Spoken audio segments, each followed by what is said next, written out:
Bienvenue dans le podcast AWS en français, en vidéo et en audio. Dans cet épisode, on parle de la conférence AWS re:Invent.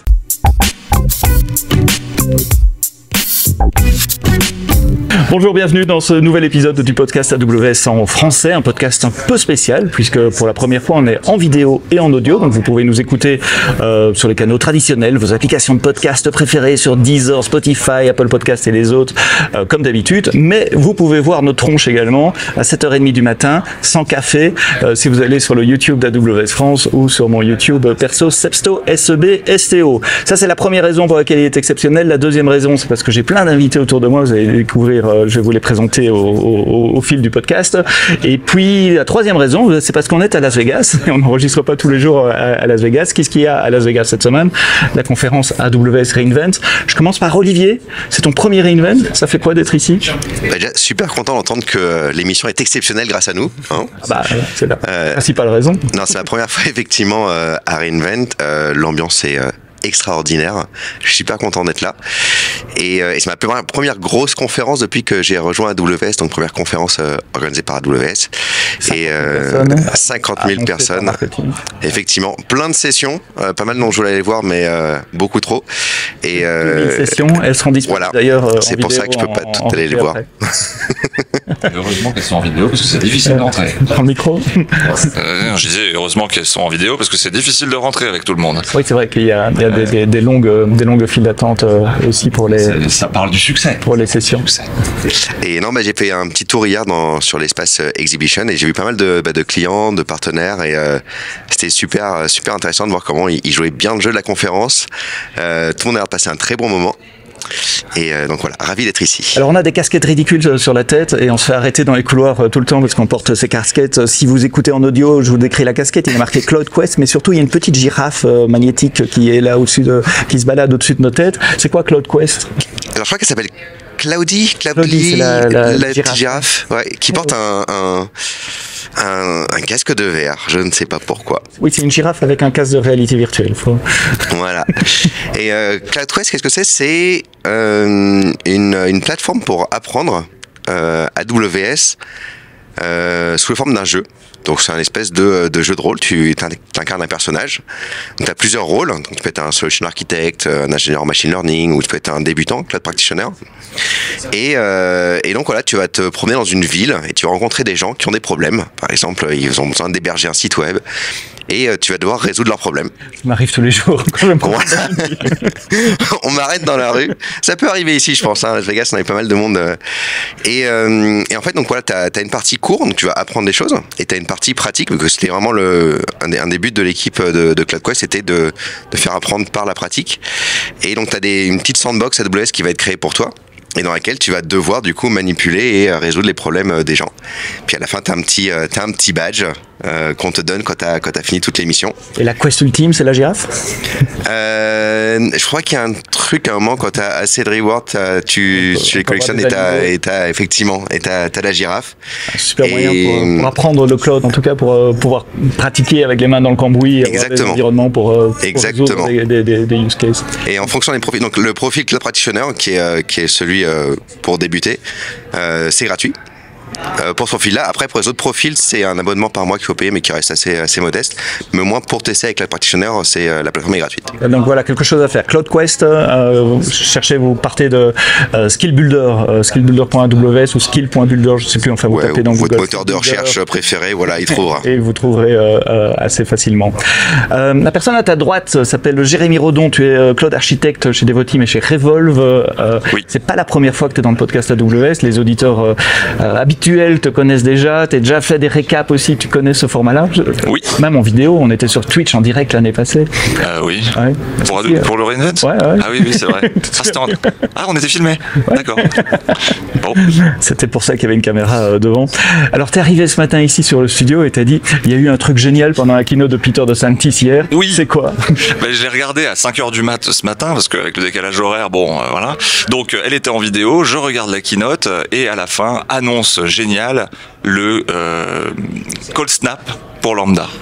Donc le fait que maintenant on va pouvoir lancer nos environnements Lambda, ou plutôt AWS va lancer nos environnements Lambda en utilisant un snapshot, et l'idée étant d'annihiler le problème du call start. Alors, c'est quoi le problème du call start? On va rembobiner un tout petit peu. Alors on rembobine un petit peu, désolé, voilà, je m'excite.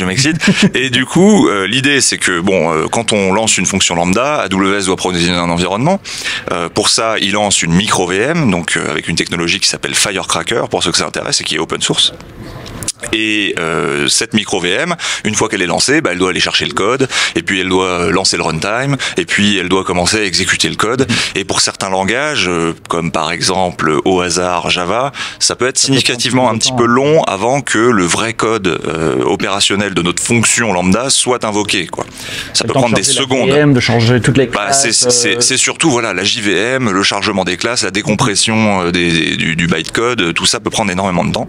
Quand tu dis énormément de temps, je lisais un blog ce matin, jusqu'à 12 secondes parfois sur ça c'est extrême, c'est avec des choses comme Spring Boot et des trucs vraiment très très conséquents. Mais même quand c'est pas extrême comme ça peut être un peu long. Et quand on a eu des applications synchrones en serverless, donc des choses par exemple avec de l'API Gateway et du Lambda derrière, ça peut être un petit peu embêtant parce que le premier call est quand même significativement plus long que les autres. Premier call. Oui, le premier. Donc si on en a 5000, on peut quand même encore avoir des premiers calls quand le truc scale. Oui, exactement, tout à fait. Et donc si on a 10 calls qui arrivent sur API Gateway en parallèle, en fait faut popper 10 environnements, ou peut-être 9 s'il y en avait déjà un, et il y a 9 personnes qui ont une mauvaise expérience. Bref, tout ça disparaît avec la capacité de Lambda à maintenant faire des snapshots de nos VM initialisés avec notre code qui a déjà tourné, notre code d'initialisation qui a déjà tourné. Et en fait maintenant AWS va snapshotter ça. Comment on snapshot une VM? Comment on snapshot une VM? Alors comment on fait ça? C'est une très bonne question. C'est pour ça que Firecracker existe, parce que c'est quand même pas si facile de snapshotter la mémoire et les states du processeur, etc. C'est quand même un beau tour de magie. Mais ça, c'est Firecracker qui s'en charge. Et là maintenant, on va appliquer ça et on va snapshotter la fonction initialisée de sorte à ce que les nouveaux appels se passent de faire les 6-12 secondes dans les cas extrêmes de call start. Et j'ai trouvé ça absolument génial. Pendant qu'il était en train d'amener l'annonce en regardant la vidéo, moi j'étais dans mon lit en train de regarder et j'étais là genre oh non. Et effectivement c'est ça qu'il annonce. Et c'est quand même pas simple, hein. Et donc il adresse ensuite derrière des problèmes classiques qui arrivent avec ça. Donc par exemple la génération de nombres aléatoires. Qu'est-ce qui se passe si on snapshot la graine de génération? C'est qu'en fait on se retrouve à avoir des fonctions qui sert à générer des clés. Après toutes les fonctions vont avoir le même. Exactement. Et donc non mais c'est pris en compte. Donc ils ont pris ça en compte dans la partie runtime sur les librairies OpenSSL, etc. Nous en tant que développeurs, il faut qu'on le prenne en compte aussi, en évitant notamment de faire ce genre d'initialisation en dehors de notre handler, donc de la fonction à proprement parler qui est exécutée à chaque fois.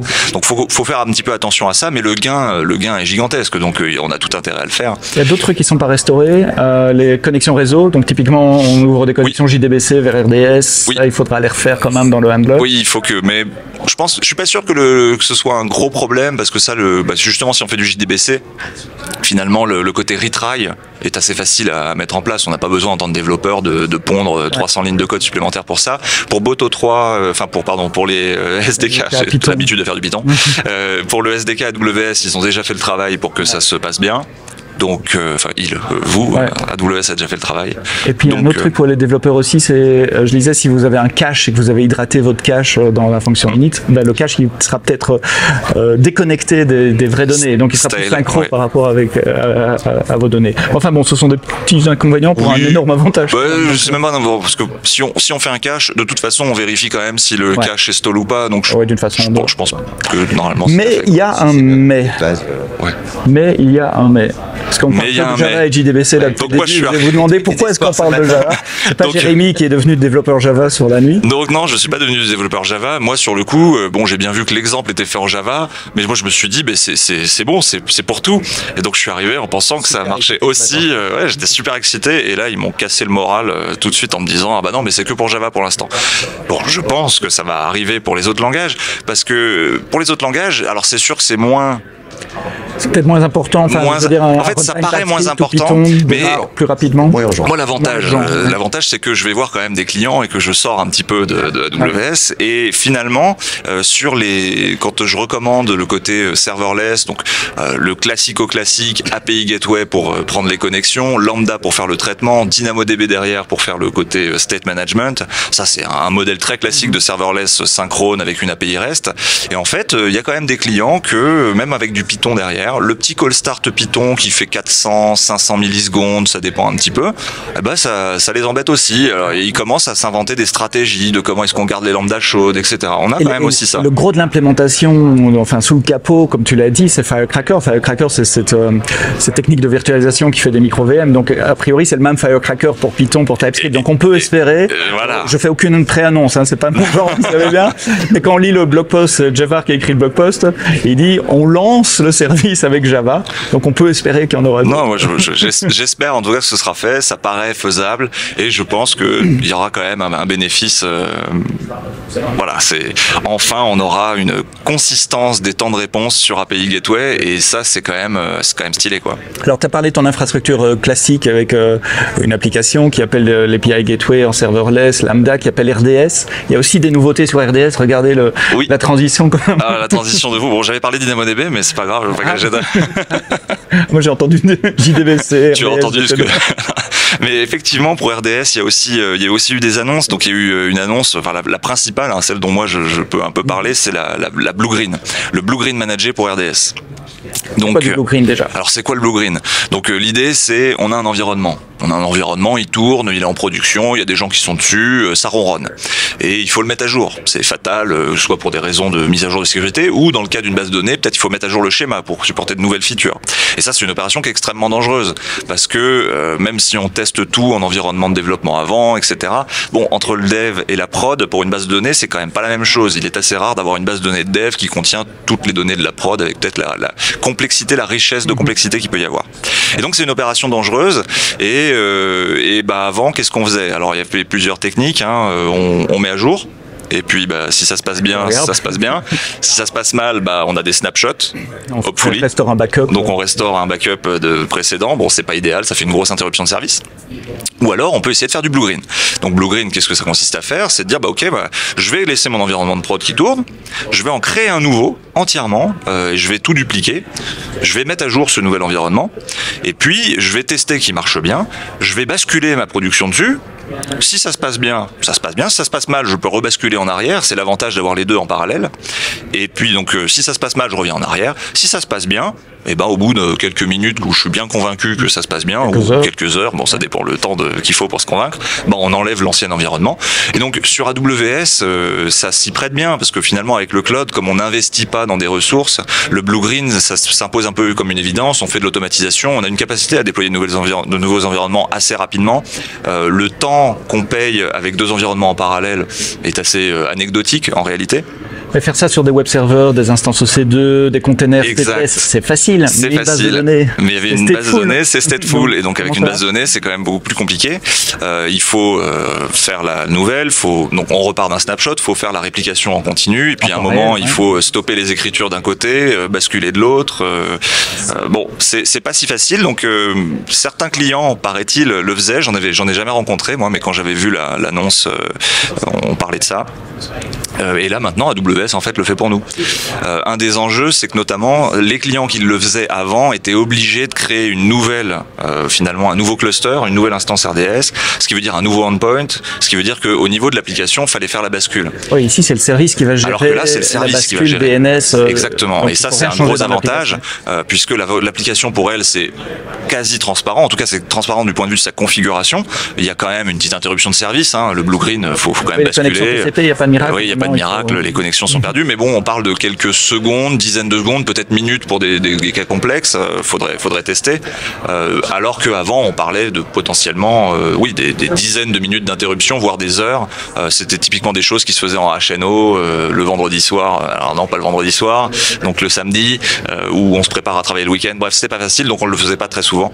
On peut espérer que là maintenant, on puisse avoir une meilleure industrialisation de ces opérations un peu critiques, parce que quand on perd sa base de données, en général, l'application, elle se porte moins bien quand même.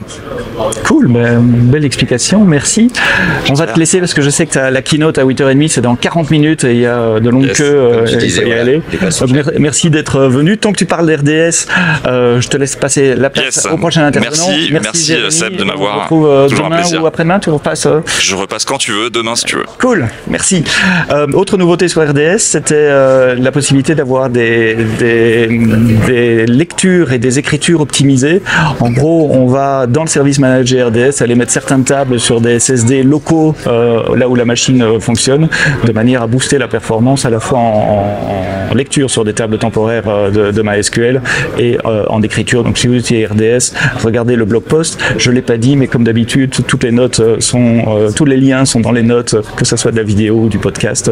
Donc vous avez de la lecture pour creuser tous les sujets dont on parle. Prochain invité, Alexis. Merci Alexis d'être là. Bonjour, merci de m'avoir invité. Juste pour l'anecdote, il n'est pas encore 8h du mat. Donc on a des petits yeux, etc. On a aussi des petits yeux parce qu'il y a beaucoup de lumière là-dedans. T'as pas eu ton café? Et j'ai toujours pas eu mon café. Alexis, tu es Solution Architect à AWS France. Exactement. Essentiellement avec les telcos. Exactement. Tu as repéré des nouveautés en tant que telco, le réseau est très important. C'est des choses on a souvent ce genre de discussion avec nos clients. Donc moi, l'annonce que j'ai vue, qui a été fait, rappelé aussi hier soir, donc il y a eu un blog post, il y a aussi Peter DeSantis en a parlé hier soir pendant sa keynote, c'est ENA Express. ENA Express. Donc c'est une fonctionnalité en fait qui va permettre, aujourd'hui vous savez, quand on fait du réseau sur AWS, on a une capacité de bande passante par instance, donc on peut avoir 10, 50, 100 gigas, même jusqu'à 200 gigas maintenant. Et aujourd'hui, grâce à cette fonctionnalité, on va pouvoir dépasser, donc on a cette limite par instance, mais on a aussi une limite par flux. C'est-à-dire qu'on ne peut pas dépasser les 5 gigas par flux. Donc ce qui peut parfois pour certaines applications être problématique d'avoir un seul flux. Donc après, il faut passer par des protocoles pour multithreader, ce genre de choses. Et la plupart des applicatifs, aujourd'hui, il y a certains applicatifs qui ne le supportent pas. Quel genre d'applicatif? Tu as un use case en tête pour du 5 gigabits souvent, par seconde, dans le domaine telco, on aime bien faire des tunnels. Ouais. Et en gros, quand on veut faire un tunnel, c'est un seul flux. Et en gros, ça risque de problématique. Et si on veut emmener plus de 5 gigas dans ce tunnel, ça va poser problématique. Et après, ça peut être du streaming vidéo, ça peut être pas mal de genres de choses où c'est souvent la plupart du temps un seul flux. Et donc, cette nouvelle fonctionnalité, donc l'ENA Express, va permettre de passer de 5 gigas à 25 gigas par flux. Donc, c'est quand même multiplié par 5, donc c'est quand même pas mal. Donc, aujourd'hui, cette fonctionnalité, en fait, c'est une fonctionnalité qu'on va pouvoir activer au niveau des instances. Donc, c'est une fonctionnalité qui va permettre de se baser sur un protocole qu'on appelle SRD, qui va permettre, en fait, de gérer d'une manière transparente pour le client, parce que ça va être fait au niveau des infrastructures, qui va permettre, en fait, de gérer tout cet aspect de multithreading, de gestion de la congestion, et permettre aussi la reprise en cas d'incident sur un élément d'une. Donc, simplement, aujourd'hui, quand on avait un flux avant cette fonctionnalité, en fait, un flux passait par un seul chemin. En utilisant cette technologie, en fait, AWS va pouvoir utiliser, donc, vous imaginez, on n'a pas un seul switch, on n'a pas un seul équipement qui gère la partie réseau des infrastructures d'AWS, on a un ensemble d'infrastructures et on pourrait très bien utiliser plusieurs chemins pour échanger entre deux instances. Et justement, cette technologie qu'on va activer en cochant la cloud va permettre de l'implémenter de manière totalement transparente pour le client. C'est similaire à du multipathing. Exactement, sauf que ça le fait d'une manière totalement transparente pour le client. Exactement. Et même pour l'OS, il n'y a rien à configurer au niveau de l'OS. Exactement. Vous avez juste à l'activer et en gros, donc il y a plusieurs aspects, comme je l'ai dit, le multipass, la gestion aussi du reordering, c'est-à-dire en gros l'ordonnancement des paquets, ça va être fait au niveau de la carte Nitro, mais plus au niveau de l'OS maintenant. Donc ça permet aussi d'avoir un gain sur ces aspects-là.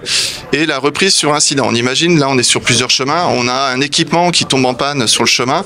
Et ben cette fonctionnalité qui va gérer la reprise et la retransmission de cet élément qui a été perdu. Donc ça permet, donc aujourd'hui, cette fonctionnalité a été activée sur les instances C6 GN 16XL pour l'instant, donc il y en aura plus qui vont venir par la suite, mais c'est vraiment quelque chose qu'on va vouloir déployer et élargir à plus d'instances par le futur. C'est cool parce que je me souviens, dans une autre vie, travailler dans des data centers, avoir configuré du multipathing dans du Solaris à l'époque, et c'était un casse-tête. Hein. Là, il n'y a rien à changer dans là, on le sait, il y avait des clients qui le faisaient eux-mêmes, c'est-à-dire qu'en gros, ils essaient de trouver des solutions, mais c'était pas encore parfait, mais là, le fait de l'activer, et en gros, c'est un fait un peu comme, c'est-à-dire que c'est la plateforme qui va tout gérer. Alors, pour que ça fonctionne, il faut que l'émetteur et le récepteur aient la fonctionnalité d'activer. Donc aujourd'hui, et en fait, on va pouvoir détecter, en gros, est-ce que ma destination elle est compatible ou pas, et on va faire un fallback sur les précédentes technologies qu'on avait, ou passer sur cette nouvelle technologie si on en a besoin. Ce qui est intéressant aussi, c'est qu'on a la capacité, il y a des métriques qui ont été ajoutées au niveau de l'instance, c'est-à-dire qu'au niveau de l'OS, vous pouvez faire un ETH tool comme on avait pour voir à peu près les statistiques sur les paquets perdus, ce genre de choses.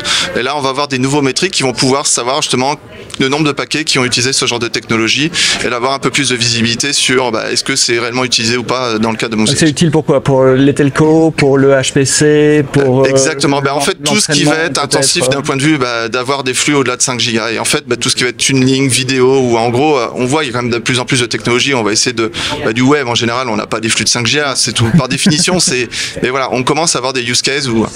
Après, il y a une chose qu'il faut aussi attirer l'attention, c'est que donc ça améliore la bande passante, c'est-à-dire qu'on va pouvoir passer de 5 gigas à 25 gigas. Malheureusement, ça va pas améliorer les performances d'un paquet par seconde. Donc c'est ça aussi, il faut un peu aujourd'hui relativiser, ça va vraiment aider pour la partie bande passante, mais on a encore cette contrainte potentiellement de paquets par seconde qui peut être aussi bloquant, mais cette contrainte ne va pas être levée avec cette fonction. Cool. Donc elle est disponible aujourd'hui, il suffit de l'activer. De voir les différentes perspectives aussi, des perspectives plus infrastructure, plus réseau, et puis des perspectives plus applicatives, comme on a parlé avec Jérémy avant. Prends le micro si tu veux. Parce que moi, sur le réseau, il m'a perdu là. Moi, je suis beaucoup plus sur la partie développeur applicatif. Donc, il y a plein de mots avec juste les... Mais bon, bien. Bien, merci Alexis aussi. Autre chose, non? Rien de ton côté? Moi, j'avais on reviendra. Oui, de toute façon, il y aura un podcast encore demain et un après-demain. J'allais dire jeudi soir, mais ça sera peut-être vendredi matin, heure de France. J'avais noté quelques petites choses aussi. Dans CloudWatch, maintenant, il y a moyen de faire du cross-account observability. Vous savez, CloudWatch, c'est ce système qui permet de collecter des métriques et des logs au niveau d'un compte. Maintenant, il est capable aussi d'agréger des logs et d'avoir, depuis un compte central, une vue sur l'ensemble de vos métriques sur différents comptes et différents logs. AWS Backup a annoncé aussi une protection par CloudFormation. Ça, c'est assez cool, parce qu'avant, on devait pointer backup sur des instances EC2, du S3, des bases de données séparément. Maintenant, on peut le pointer sur un stack CloudFormation. Il va regarder toutes les ressources qui ont été créées par CloudFormation et faire le backup de l'ensemble du stack de façon synchrone, de manière à ce qu'on puisse restaurer tout un stack d'un seul coup. Je trouve ça plutôt sympa aussi. Voilà, je crois que c'est tout ce que j'avais noté. Il y a le blog post, les blog posts AWS News avec Jeff Barr. Il y a eu plus de 20 blog posts qui ont déjà été publiés et on est qu'au début. Il y a la keynote d'Adam Selipsky qui va commencer dans une demi-heure et on en parlera demain lors d'un prochain épisode du podcast AWS en français. Merci de nous avoir regardés jusqu'au bout, en vidéo ou en audio. Rendez-vous demain pour un prochain épisode du podcast AWS en français. D'ici là, quoi que vous codiez, codez-le bien.